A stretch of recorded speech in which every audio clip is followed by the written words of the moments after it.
there are restrictions. But anyway, people have weapons. Does it at make home. it safer? I mean, No. You have a weapon. You are prepared, supposedly yourself, to repel an aggression, somebody breaking into your house.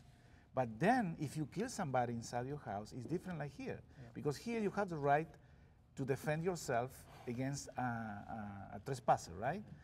Over there, you have to prove the judge that the guy was inside your bedroom, he was about to shoot you, and you reacted and you killed him.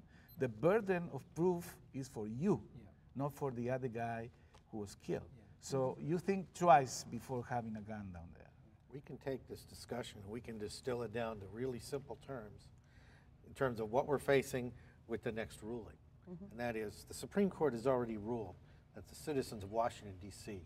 have a right to own handguns, have a right to keep a firearm that is in a working condition readily at hand to defend themselves in their home.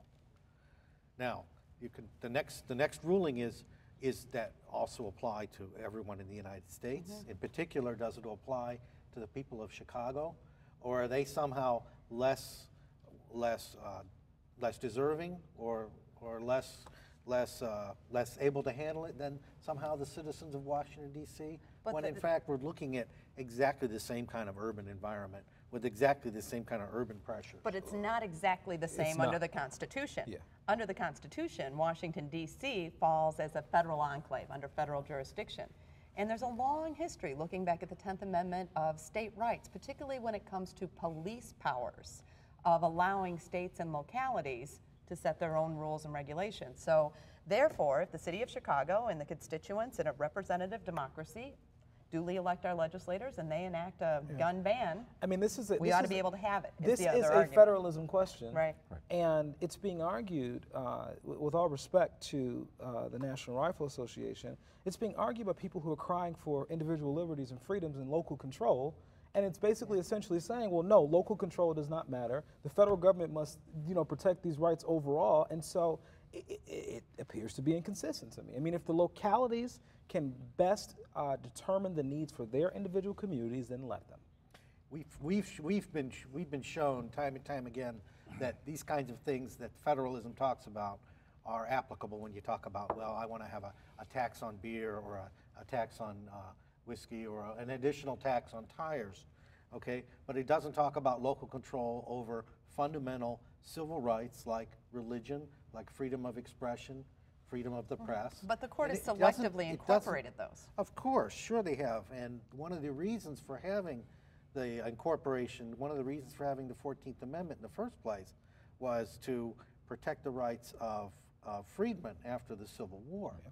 And one of those fundamental garnishments of citizenship of the full Magilla was the right to own weapons. Absolutely, absolutely. And so it was taken for granted that that's what that covered. Now, in this millennium, now we've got to go back and we've got to say it explicitly applies to gun ownership.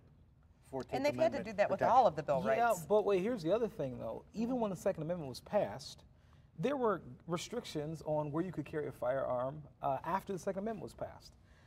And so we've always had a history. You can't carry a firearm into a government building. I think that the logic, once again, that you are affecting my constitutional liberties by suggesting that certain areas cannot have guns is completely inconsistent with American history. And it didn't exist then. It hasn't existed historically. I think Heller takes a step that I think is relatively dangerous, and we'll see what happens. Personally, I think you guys are going to win on this one, actually. I'm not excited about it, but I think you will. Yeah. I think I'd like to move to a position of human rights, and that is, at what point are we depriving people of human rights, not just civil rights in the current sense of the court? The taking of a human life is a pretty, how can I say, it's a very, very, in some cases, a conscious effort when someone breaks into your home, but the taking of human life is sacred. And then you're taking another person's life. And and I know people in combat who've just come back from Iraq, Afghanistan, and they will tell you very clearly, when you're looking down a rifle scope, if you're a sniper, or you're in combat, and you fire that first shell, and you watch the devastation, you don't get over that first shot. Yeah. You don't even get over that second. In fact, it is so detrimental that many people don't come back quite the same. So we don't deal with the psychological, emotional repercussions as a result of discharging a weapon and watching the damage done to the human body. We're not suing for the right to commit violence. We're suing for the right to defend ourselves. And yet we know And that the creation of a weapon. my life is worth protecting. I agree, but I said, going back to human rights, a weapon has but one purpose, and that purpose is to kill. Now, you can increase the velocity, you can change the type of jacket that bullet is, and you could do massive damage when it hit. Right, you gotta live with that. And I understand that you are protecting yourself, but the weapon is designed for one purpose. Well, here's a comical story, because we debated this in my class a couple of weeks ago, and I had a student that said, well, you know, I carried a weapon for a long time, and I don't believe in the right to bear arms, she argued, for a lot of reasons. She said, because one day I came home, my husband was in bed with another woman, and I shot at him. And I chased him down, I chased him through the alley with a gun. And she said, after that, I realized I did not need to have a gun, because I realized that there are times where we all lose it. And so that's, add some comedy in here, but I think that's a real scenario. Let me address this. As a journalist, I cover every day the numbers of youth, and especially Hispanics, dead. Stray bullets, innocent bystanders, mistaken identity, maybe some gangs shooting each other and somebody's in the middle. And I think it's enough guns already in the hands of the wrong people in Chicago. So do we need more? What's going to happen, Don't illegal guns start out as legal guns somewhere along the way? Somebody manufactured them. Yeah. And we manufacture an awful lot in this country. And what is an illegal gun in Chicago? Any handgun in Chicago, if it's not owned by a police officer, if it's not registered prior to like 1982, it's an illegal gun. Those individuals who manufacture guns, whether it's for domestic use or it's for international sale, the bottom line is they know exactly what's going to hit. Those weapons are going to be used to kill people. So if we look at the number of people killed since, say, 1990 worldwide, right, 500,000 people die perhaps a year, according to the UN report, in small wars. And most of those individuals are dying as a result of small arms.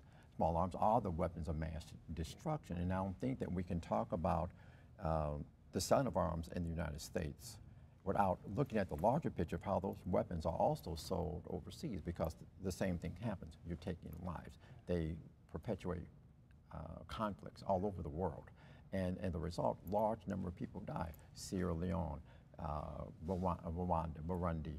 So, I mean, you name the nations. Large numbers of people die where governments or opposing forces hold weapons, and the individual citizens of the countries aren't allowed to have them. That's called Holocaust. That's called unilateral disarmament. And these kinds of things only happen where it's one side is not allowed to have any weapons. And I think we sell most of those weapons to those people, because if we look at our history, history, don't sell weapons. The United States government, the manufacturers are licensed to sell weapons. We control exports. And we may control export, but those weapons are being sold to probably some of the worst dictators in world history. And there's a lot of weapons manufacturers all over the world, and that's not actually the subject of today's discussion. No, I only bought that. Today's I only bought that. discussion is I only the bought that back to the table. But I think manufacturers in the what I United think, States are making sporting weapons for competition and for self-defense. Correct. I bought that Don't make weapons. I only bought that to the table simply because I think there's a larger picture, and that is that weapons, as far as I'm concerned, I'm against weapons, but weapons, period, kill people. Yeah, well, here's a bigger question, because I think that it's not as simplistic as to say that the countries where there are more guns, then they're going to be safer, and those atrocities are not going to happen. There are 300 million Americans, 220 million guns. If that's the case, then we ought to be one of the safest places in the world, and we obviously are one of the most violent places in the world. Crime is not as simplistic as just guns or no guns, and I want to expand the scope of the conversation to argue that we're looking at a lot of social factors and moral factors. I mean, you look at poverty and inequality, you look at the breakdown of the family structure, you look at violence in television, the media, et cetera. There are a lot of factors here, and I think to oversimplify the argument, to suggest that just if you have a gun, the area will be safer, and if not, and you don't deal with all these other factors as well, I think we're missing the boat.